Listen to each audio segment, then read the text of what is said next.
right. Hey, everybody. Another episode of Adjusting Success. We'll get a couple of you to jump on the live stream as we get started here. I know it takes a few seconds to see it. If you like the notifications, then you'll get the notifications on YouTube Live. If not, you're going to see it on Facebook here in a couple seconds.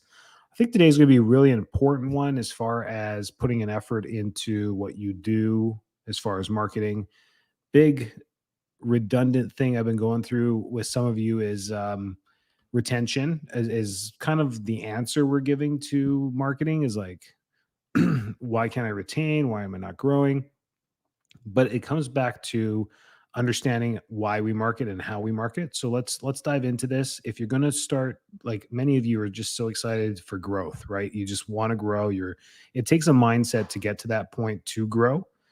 And you can't just show up on Monday and grow. You have to be in a mindset to do that. And then that's where the marketing takes place. And then that's where the education takes place. And then where all the systems take place to turn this into a machine. You have to have the motivation to do that. So if you're going to build all the motivation to do that, what do you do once you get there and you start marketing and you start growing? What's the next steps? And that's what we're going to do today. So I'm just going to add this little thing to the page here.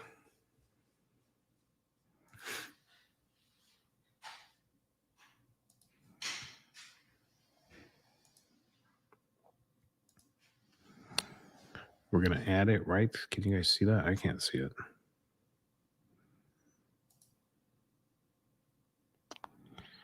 All right. Give you guys a few more seconds to join in too as I figure this out. Ask questions down through here.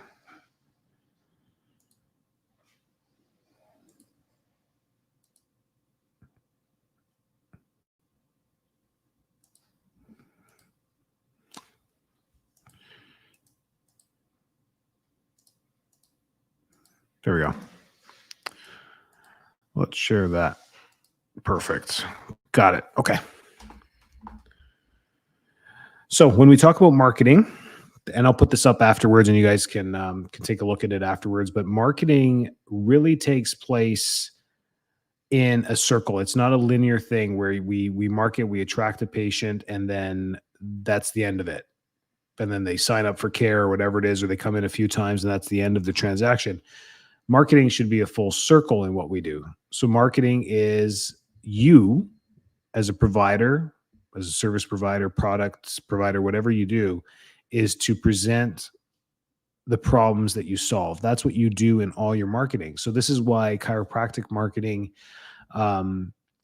isn't easy, because the chiropractic adjustment itself is not really a good marketing thing to do, because it's just not well known. People don't know the benefits of it. They don't know what problems it solves.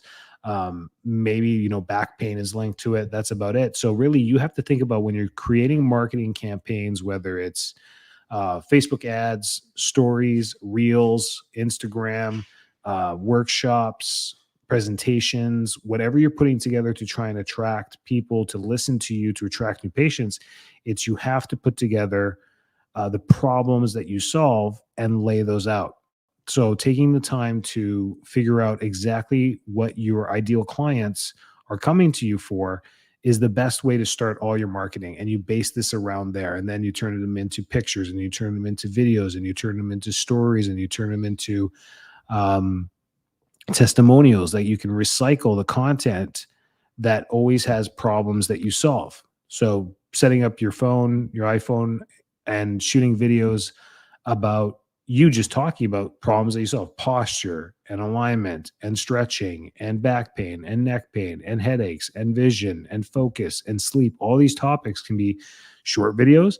They can be long videos, whatever they are. And that's what you're going to use in your marketing. So marketing is all about the problems that you solve. So if you're stuck with marketing or you don't know where to start when it comes to marketing, look at marketing as what problems do you solve. So this is the start of the circle we're talking about. We're always looking at marketing as this linear thing, right? So I wanted to take some time here that when we get into marketing, we want to be productive with the marketing that we do. And this is done through presenting the problems that you solve. Then what happens is finding the solution to the problems you solve is once your marketing worked, they signed up for whatever you're marketing, and now they're coming to your office, or you got them on the phone, or now you've got the lead as a prospect. And as a prospect, you have to, at that very moment, give them the solution to the problem that you marketed that got them to your office to be a prospect in the first place.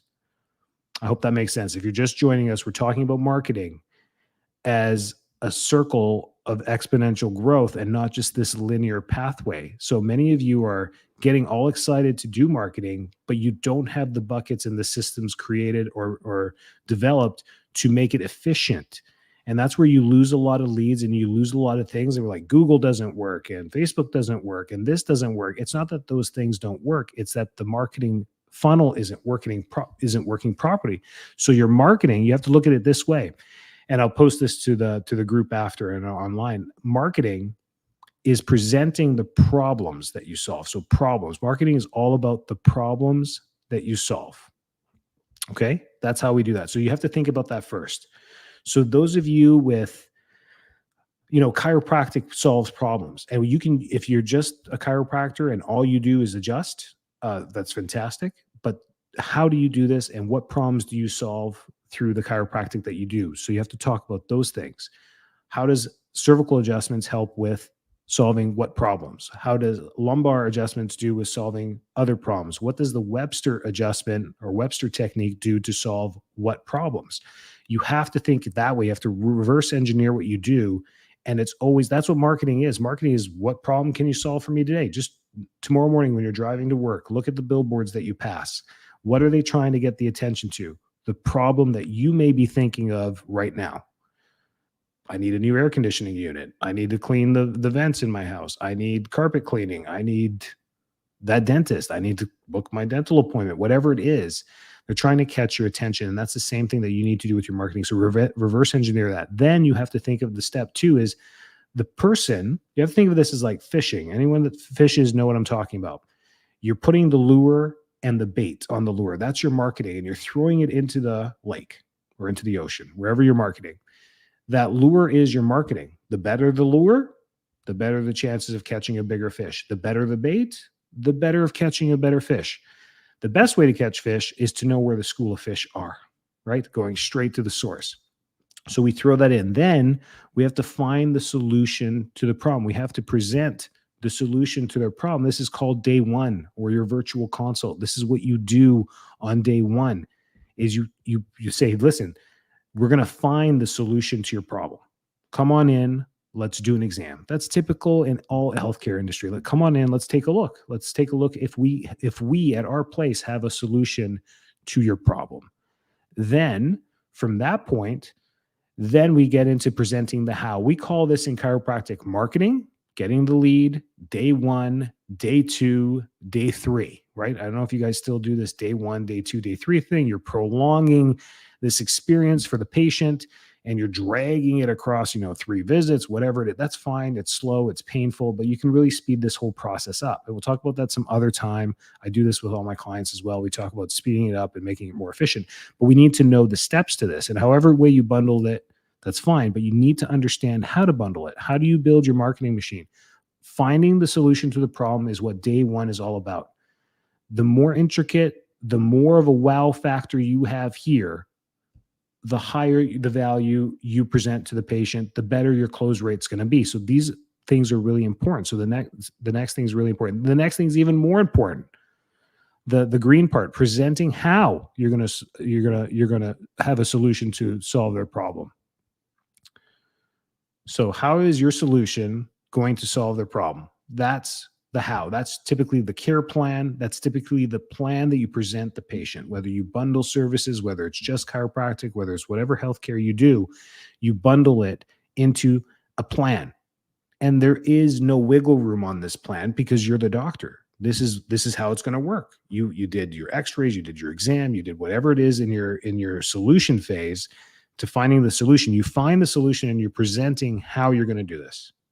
Timeline, cost, homework, rehab, services, laser, red light, dry float, cold plunge, cryotherapy, whatever it is you do in your office. Bundle these things together. And that bundle becomes the solution to their problem. Selling that is with integrity and with constant certainty. This comes with certainty. And I find healthcare providers and doctors are certain in what they do because they're educated. They've done it for a long time. So they're very certain in what they're doing. And you can present the plan there. Okay. So I just want to get through this wheel of if you're going to market, you have to capture. If you're going to go fishing, you got to come back with fish. Otherwise, marketing becomes futile. So we market the problems that we solve. Day one is all about finding the solution. Day two, if you call it day two, is the report. It's how your solution is going to solve their problem. Remember, the problem was the marketing. Then it's committing, selling, whatever you want to call it. Some of you don't like the word sell, but that's what you do. So committing to the solution is by educating them on what they need to do to go through your plan. And that happens through the plan. So if you do whatever, 6-visit plan, 12-visit plan, 24-visit plan, whatever you do over time, a 3-month plan, maybe it's a phased plan, whatever it is, it's the education that happens each and every time to keep them committed to that plan. You guys got to realize that. Some of you are such good closers that you wonder why people don't finish the plans, and I'm guilty of this. Such strong personalities at the beginning, and you wonder why they don't finish the plan. It's because the emphasis at the beginning, the excitement at the beginning, your persona that you brought at the beginning is no longer there on day 13. And that's where we start to lose that. So communicating to the solution by committing to the solution by educating. And then forever and ever, this is where retention happens, targeting their attention to solutions you provide. So targeting their attention, it's all about this target. Your table talk has to be for the rest of your life. If you want a 100 patient visit average in your office, meaning that for every client that comes to your office, they will see you during their lifetime 100 times. That's considered a wellness type practice. Retention is very high. You don't need very many new patients. That comes with constant education. Some of the chiropractors that I've interviewed and got to work with and got to know over the years that have had 100, 200, 300 PVAs are very good educators. That's their top quality. Some of them are introverted, some of them are extroverted. It doesn't matter. They're just phenomenal educators. When patients go on the table, they are learning about education every single time. And guys, this is a live. You can ask questions anytime. I can stop and answer any questions you have about this.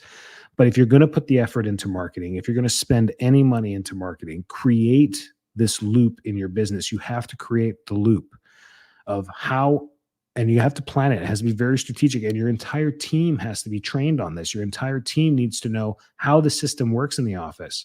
If any of you have family members that have worked in car sales, ask them. They can be a great asset to building this wheel in your office. They may at first be like, what do you want? What do you want to talk to me for? I used to sell cars. They are highly valuable because all the training that they've gone through is based on this. Someone has come in, they need a car. That's the problem. You have the solution to the car, but then there's a whole sales thing that happens here to close them because there's so many different things that need to happen. They don't take x-rays at a car dealership, but they definitely have to do a credit check. They have to do a financial check. They have to sign a contract, right? There's all these things that have to happen financially for that buyer to get approved and drive away with a car. So it's the same thing in our office. We have those fundamental checks. What's the system? Does everyone in the office know how this system works? And what happens when curveball comes in? Patient says, I can't afford it. Patient says, I don't have the time for that. The doctor wants to see me 3 times a week. I can't. I only work in the area once a week. Whatever the obstacles are, what is the training that goes behind that to teach them how this is going to work? And your solutions have to be very streamlined, and they can never be flexible. The worst thing you can do is come up with a plan, be very certain that these are the 4 or 5, 2, 3 things that they need to do to get better. And they tell you, hey, I can't do all of that. Can I just do one? And the worst thing you can do is say yes to that and accept them and deflect your care, because the integrity is gone and you're truly not having the solution to the problem because they just broke it down for you. So there's so many ways that these things can get broken up. But when it comes to marketing, make sure the back end is there. Some of you, we turn on marketing and we have to turn it off. And it's a good thing because they get a bunch of new patients. And then after a couple months, they realize, man, I'm not retaining them. And then we need to turn it back on. So they turn off the marketing, and it's like this ebbs and flows of patient flow because they either have a retention problem, and then it just derails the whole marketing thing. Why are we even spending money if we're derailing? And these clients end up breaking even after 3 months. They're like, man, I invested an extra $5,000 a month for marketing, and at the end of 3 months, I made $15,000. And I spent $15,000 in marketing, but I did all this extra work. I was busier and I didn't see any other profit. That's kind of heartbreaking when you work harder and you don't get more fruit. You plant more seeds and you don't get more fruit. That's tough. So that's why the back end, I just want to take a moment on this because as we continue to grow in marketing and learning how to market and doing these things are so important on the back end to have a firm structure on how to catch these clients that you're working on all the time to try and get them to your office. So questions, I'm here for you for that. That was kind of my spiel that I had for this week was like, if we're going to do this, if we're going to do Google ads, we're going to do Facebook ads, and we're going to turn on marketing, and we're going to do workshops, and we're going to do presentations, and we're going to do patient appreciation days, and we're going to do it all because Enrico says those are all great things. And we just don't have a system for it. It derails things so quickly. We can get overwhelmed very quickly. We do monthly workshops to help with retention and any other must-dos. Great question. Great job doing monthly workshops. So my question for you about the monthly workshops are the workshops informative and educational? So do you have a theme to them? Is it something like a specific topic, or is your monthly workshop like how to get better faster and you do it every single month for all new patients? Which one is it?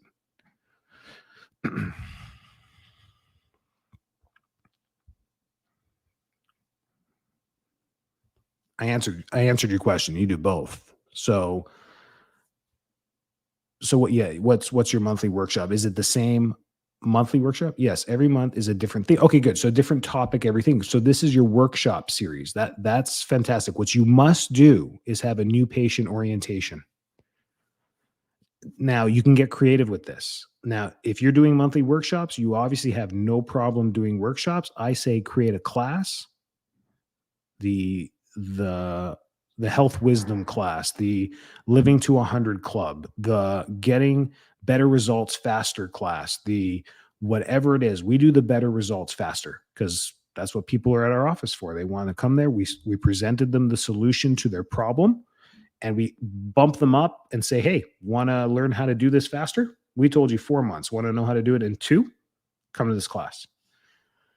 That's a great one. Do that, or you turn that internal, and that is your table talk for the first 6 visits. You break that class down into 6 visits, and you're just hammering them on the first 6 visits with education in a good way. So that's a must do. Incorporate some type of education, because if we're truly trying to build retention, which is the smartest business move you can make in any business, is retained and repeated customers. It's education. Why should they keep coming back to you? If they stop coming back to you for 6 months, why should they call you and not a new chiropractor? Right? Do they have to go to a new chiropractor if they haven't seen you in 2 years? Because you told them they should be coming in every week, and then they quit for some reason. They feel bad that they quit, and then can they call you back in 2 years? Is it an open door policy? I see mistakes with chiropractors sending out like, hey, we see you've been inactive for 6 months. We're now closing your file. Call us anytime you need us, but we're closing your file. We send one of those out like once a year. If it's been a year, they get an inactive letter. And the inactive letter is what we call it. But the letter that they get in the mail is, hey, It's been a long time. We hope you're doing well. We're always here for you. Your file is available. We're just putting you from our active file to our inactive file. All that means is that we're just clearing space for our new patients. And if you ever need us, we can always retrieve this. It's in our system. You're always welcome to us. And all it takes is just getting a rescan and you're back on the horse. Just like, it's kind of like a recall, but it's just telling them, hey, we're putting you into the reactivation pile. That's a good thing. That's a good little strategy too. Just reminding them that chiropractic care is important, it's vital, and just teaching them all the time. So I hope that answers your question there. That's a must do for sure for retention. The workshops you're doing is part of your marketing plan. Your workshops can be advertised. They can be put on Eventbrite, Meetup. They can be put on flyers. They can be left at coffee shops. They can be QR code. You could put them all over the, internet, social media. You can boost these things. There's so many ways to get new people in the community to come to a workshop. So that's the marketing. That's the red thing right here on the marketing plan, right? On this loop that I created.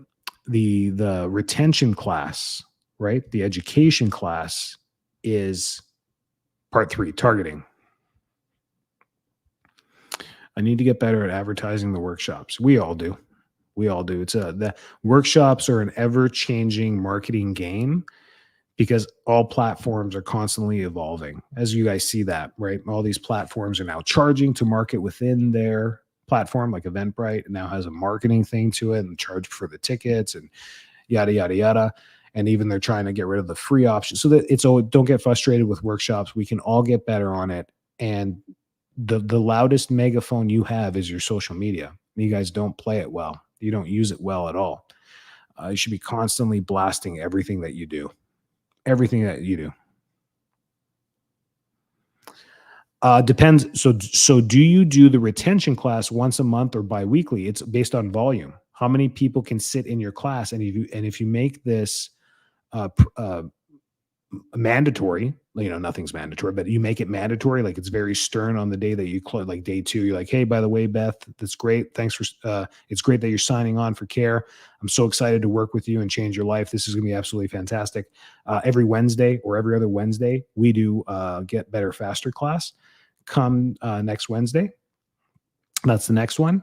And what we'll do is we'll book you at 5:45 for your appointment that day. So you can get adjusted, get your adjustment in that day, stick around because we start at 6:15 for that class, or 6:30, whatever. We start at 6:15 for that class and we try and get it done in about 30 minutes.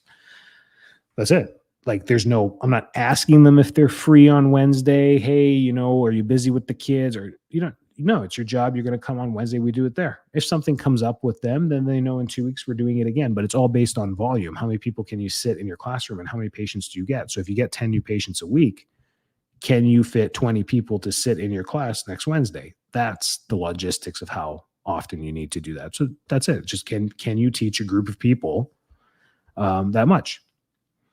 It's nice if you have more space because you can do less often. But if you have a small space and you get 40 new patients a month, then you might have to be doing this every week.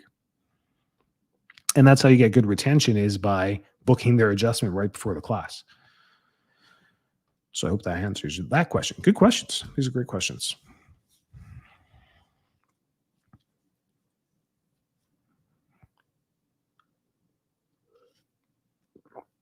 Anything else? So this is sometimes the most important. Like, we talk about marketing all the time and what to do for marketing and ideas, and they're exciting and they're fun because they're creative.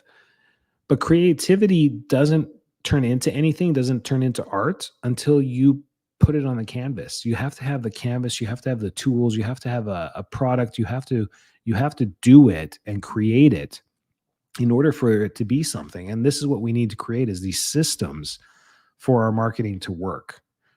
So important. You got to work on this. You have to train on this on your staff. And you know what? Sometimes you think it's so easy. You train the staff and then, do you think they got it? And then you have to train them again next month, like to remind them about it again, because the little holes start creeping in the bucket. Like, we're not getting them to the Wednesday class. We had such a hard time when we first implemented this. No one was coming to the Get Better class. It was our fault as doctors. We weren't creating this culture in our office for them to do that. So just you force it. It's creating a new habit for you and a new habit for them. I just started waking up at like 5 in the morning. I mean, it's taken months for me to get into a system of the 5 in the morning to squeeze in a workout. So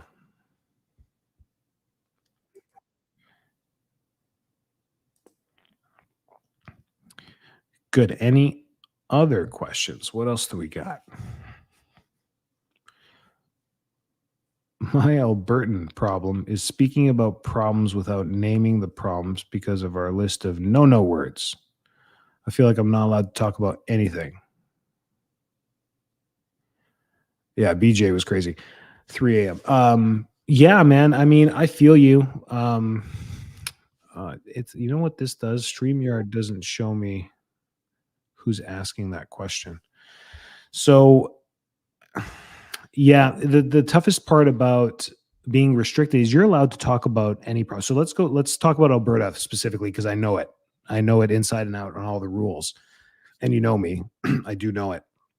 So what you're not allowed to do is connect there and you know what the no list is. Immunity and like global things about overall health boosting. You can't boost health. You can't avoid infection. You can't with chiropractic adjustments. And I think that goes here in the US too. You can't just say you cure pancreatic cancer with an adjustment. You can't do this stuff. So the no list is not as tight as you think. They hammered down with authority by being in power. These boards in Canada do that because they're in power and they send you direct emails. And like a sheep, you open the emails all the time thinking that this is authoritarian when it's really not. These are bylaws by a college. So really the rule about this is that, yes, can you get on here and talk about, hey, bad posture leads to neck tension and neck tension leads to headaches. Absolutely. You could do a 3-part video series on headaches and how chiropractic adjustments can help. Absolutely. And you can be very witty on how you do this on your talks where you're like, posture affects muscle tension and muscle tension causes headaches. So your first video is about good posture and chin retraction exercises against the wall and how you hold them and how you feel them and how you get the throat tight and how you release and how you strengthen those adjustments. And in that first video, you don't even say anything about chiropractic. You're just Dr. Chiropractor at Calgary Chiropractic. And that's it on the video. And then of course it's on your Facebook page, it's on your YouTube, it's on there, but you didn't say anything about anything curing anything. You said posture is important for reducing neck tension. Yeah. And then your next video talks about neck tension and how neck tension can cause headaches. It's called cervicogenic headaches and tension headaches and cluster headaches and migraines and all this and dural tension. And you get into all that. Then on the third video, chiropractic adjustments reduce neural tension, muscle tension, inflammation, restore posture, eliminate military neck. There's ways to do this. You're allowed to talk. You're allowed to talk. You're allowed to shoot videos. You're allowed to do all this stuff. Don't let that restrict you. But you have to play by the rules. We all have to play by the rules. We got rules here. You got to put like certain captions at the bottom of your ads. You have to have Medicare disclosures. You have to have all this stuff. There's rules. There's rules to keep everybody in check. But you know what's on the no list. And of course, stay away from that. That's why I'm in Florida. People ask me all the time. I joke about the weather. I'm like, no, I was literally pushed out of Florida out of Alberta because of restrictions. So I feel you. I understand. I get it. And it's not just there. Manitoba, BC is probably, British Columbia is probably the worst place to try and be a vitalistic chiropractor. And then Ontario probably number 2. I mean, when you talk about the restrictions and truly coming after the chiropractors, it's tough. It's sad. It's sad, but don't let that down. You have to shoot content one way or another. And remember, 70% of the content, this is gold for those of you listening. Oh boy, this is gold. This is who's going to project their social media into algorithms that generate and those who don't. 70% of all the content that you create on your social media has to be fun and day-to-day living. Nothing about selling what you do.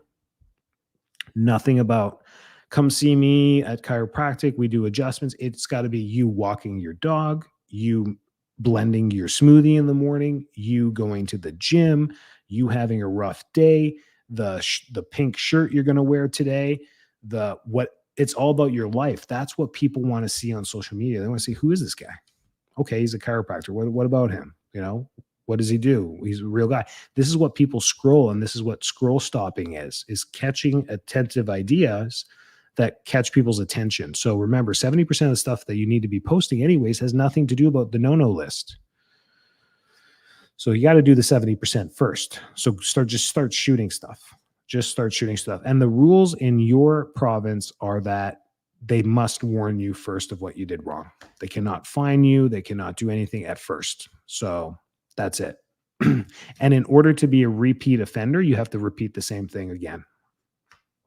Chiropractic helps multiple sclerosis. Oh, they slap you on the wrist.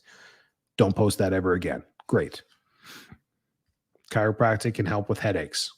They can come after you and threaten you, but you say, hey, you told me not to talk about multiple sclerosis. That's fine. But chiropractic has tons of research on how it helps with headaches. There's no evidence against that, right? So I know it's super frustrating. Good question. My app doesn't show me who's posting, which is funny. I'd love to see who that is. Just says Facebook user. So I'm going to check it out. Who's up in Alberta?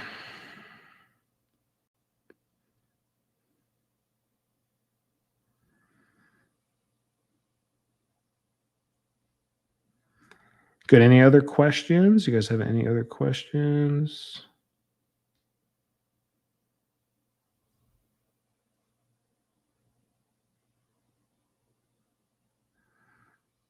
Oh, there we go. Karen, I should have known that.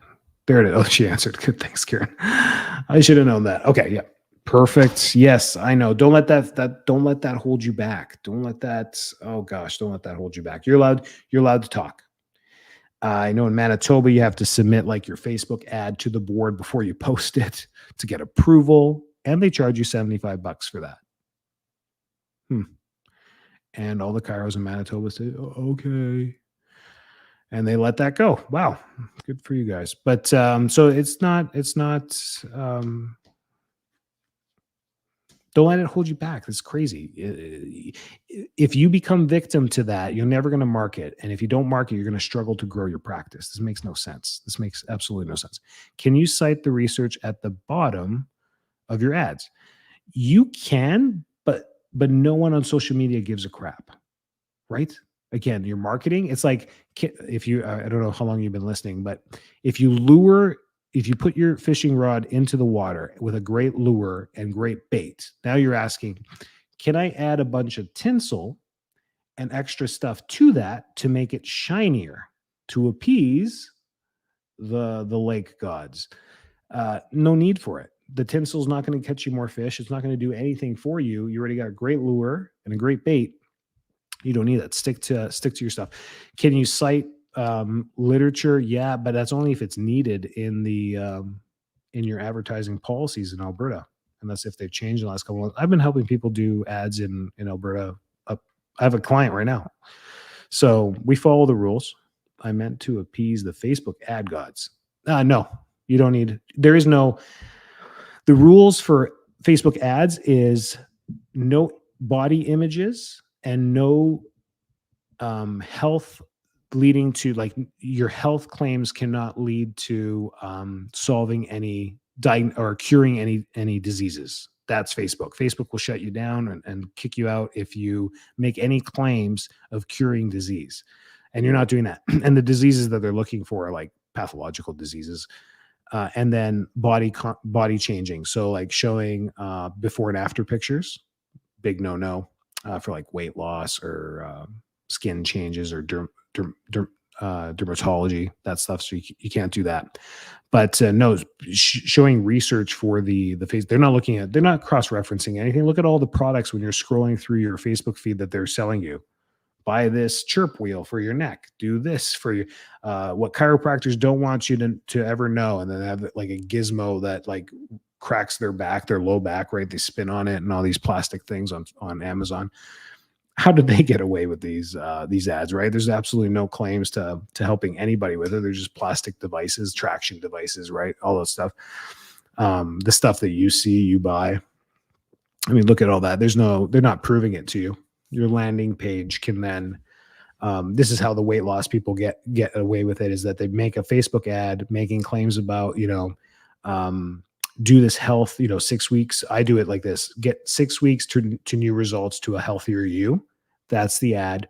It goes to either a workshop or something, and then an off-site page off Facebook. So a landing page, Eventbrite, wherever it goes to, that landing page now goes, how you lose weight, before and after pictures, maps, all the info. It's like a website, a landing page that Facebook's like, that's fine. It's not Facebook. You can do whatever you want on that side. It's just when you're advertising, these are the rules we have. You can't use profanity. You can't make claims at anyone. You can't say, hey, Calgary, or hey, Medicine Hat, do you suffer from vertigo? Is it affecting your life? And it just, the chat robots that go in there to read that are saying, affect your life, vertigo. It's like you're calling them out for having vertigo. That can be like offensive. So just the wordage, it's more about that, editing that stuff. And they're pretty good at just giving you a warning and saying, you got to fix that. They don't tell you exactly what to fix, but you have to fix that. There you go. So yeah, build a solid bucket before you dive into marketing and spend crazy money. This year, I've learned a couple lessons about this, trying to scale our practice in multiple avenues, from regenerative medicine, stem cells, neuropathy. We've tried all these different things to do that. And because the bucket is not solid, we did tons of consults. I've done a whole bunch of neuropathy consults and have closed a very low rate. It's actually really pathetic for my history of having an 88% close rate to having like 12. Like, that's, for me, upsetting, ego deteriorating. And it's just because we're just not I'm not confident in that field. Obviously, I'm not a neurologist. I'm not fully into neuropathy. I haven't helped thousands of patients yet where my certainties were through the roof. And really, I just don't know that demographic and what's going through their head yet. So I don't know what the problems are that I need to solve. They all come in with very unique issues. And neuropathy is a whole different. So that's been, and same with regenerative medicine. You just don't know what they're thinking. But to level up and somebody to give you a $25,000 check is unbelievable, for not your confidence, but just to see what's possible out there. So these things, and that's why I'm doing it. I've been doing it all this year, and learning and losing. I feel like I'm losing. But anyways, that's just here so I can help when I coach and people run into these issues, like, how do I open up a functional med practice? Well, I can help you with that. That's truly why we're doing that.